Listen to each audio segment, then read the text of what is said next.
परम धर्म का बीज प्रकट करना, यह भागवत जी का विषय है। धर्म और परम धर्म दो बातें होती हैं। आप अपने लिए, पति के लिए, बच्चों के लिए, पत्नी के लिए, परिवार के लिए जो कुछ भी सत्कर्म करते हो वो सब धर्म कहलाता है। आप दफ्तर जाते हो, दुकान पे जाते हो, हवाई जहाज उड़ाते हो, ट्रेन चलाते हो, गाड़ी ड्राइव करते हो, ऑफिस जाते हो, अपना सत्कर्म जो कुछ भी आप कर रहे हो ये सब धर्म कहलाता है। जिस कर्म के फलस्वरूप आप 3 समय की रोटी खा रहे हो, अपने परिवार को संभाल करके चल रहे हो, वो सारे कर्म आपके धर्म कहलाते हैं। परम धर्म किसको कहते हैं? आत्म कल्याण के लिए जो आप करते हो वही परम धर्म है। बहुत ध्यानपूर्वक सुनिएगा।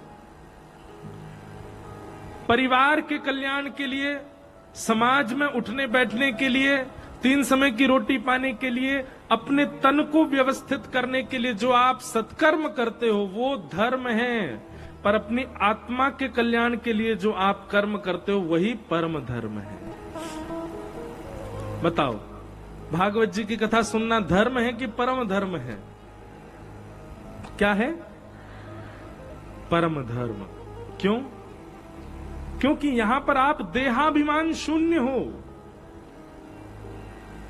यहां पर आप देह को प्रधानता देकर के नहीं बैठे। देह को प्रधानता यदि मैंने दिया होता तो मैं आराम ही कर रहा होता इस समय, पर देह को प्रधानता नहीं है। आप लोगों ने अपने देह को प्रधानता दी होती तो आप भी इसी चला करके कक्षों में बैठे होते, नीचे जमीन पर इतनी भीड़ में घिचपिच करके ऐसे नहीं बैठे होते। आप सब देहाभिमान शून्य होकर के बैठे हो। इसका मतलब कथा देह के लिए तो नहीं सुन रहे आप।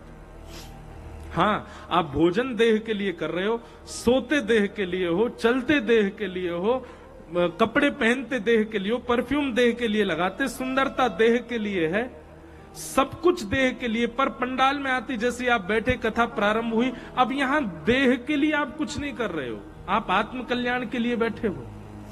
यही परम धर्म है। जहां पर कुछ क्रिया नहीं है लेकिन फिर भी कल्याण की भावना चित्त में उत्पन्न हो रही है, उसी को ही परम धर्म कहते हैं। और भागवत का विषय क्या है? परम धर्म का हमको अनुगामी बनाना, ये भागवत का विषय है।